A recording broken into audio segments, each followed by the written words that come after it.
officers responded along with fire rescue and paramedics, got to the scene, transported the young man that had been struck, and subsequently the young man passed away from his injuries.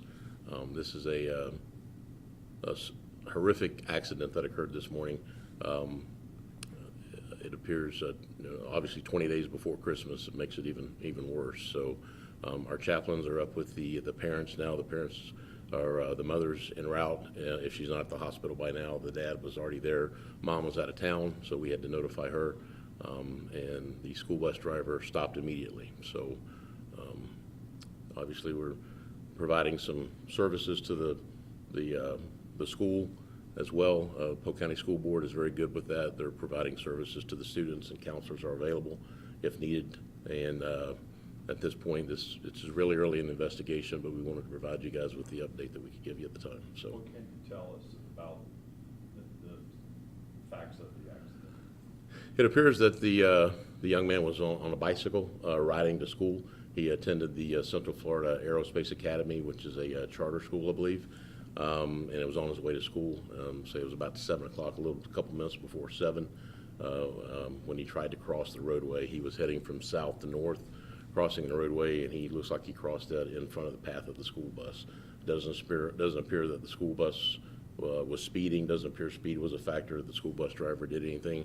Obviously, the school bus driver is a 71-year-old female who is extremely upset by the circumstances. Chief, can you describe this area? There's a little construction through there. I think there is one light up there, but it's not really well lit or anything. Can you just kind of describe what it looks like through this area? Sure. It's a multiple lane highway that he was trying to cross. He was in the turning lane, it appears, and tried to move from a turning lane into the inside lane where the school bus was traveling on the inside lane. The school bus was traveling westbound, and he was traveling from south to north, and when he came in front of the area. So it's not a rural area, but it's certainly not a downtown area either. So No crosswalk there? no crosswalk there. Yeah, No. Chief, as the city's top public safety official, do you have concerns when you see that intersection, the fact that there's no crosswalk, the fact that there's no traffic light? Have you had concerns in the past about it?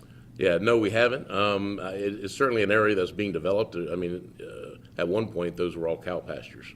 And so, but now there's homes there, and people are moving in, and families are moving in, and obviously families with children are moving in, and the kids are going to school, and they're, being transported to school, and they're driving and then walking to school. So anytime a tragedy like this happens, we go back and reassess if we could have improved the intersection or the lighting of the signage or anything there. So that'll be done in the coming days. Yes, ma'am. The infrastructure is trying to keep up with the development there. Oh, I don't know that. Yeah, I think it's keeping up, but we also, when a tragedy like this occurs, we certainly want to make sure that we've done everything that we can, as we've done on the boulevard, and put some lighted crosswalks in.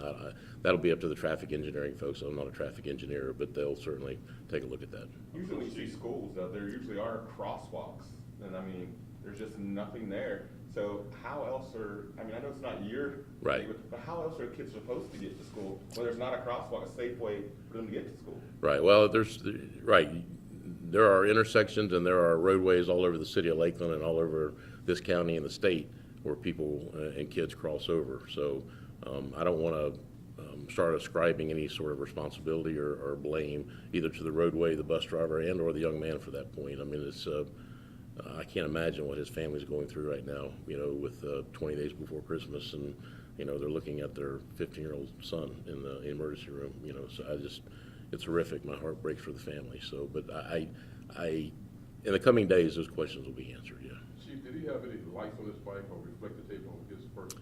I don't know. I don't know if he had, I don't know if he was wearing any sort of reflective material. I don't know if he had a bicycle helmet on.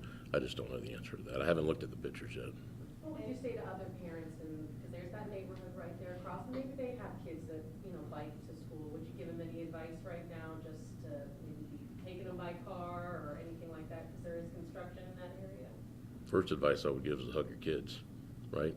So, and secondarily, it's the traffic is increasing, and not only in the city of Lakeland, but all over Polk County. People are moving in.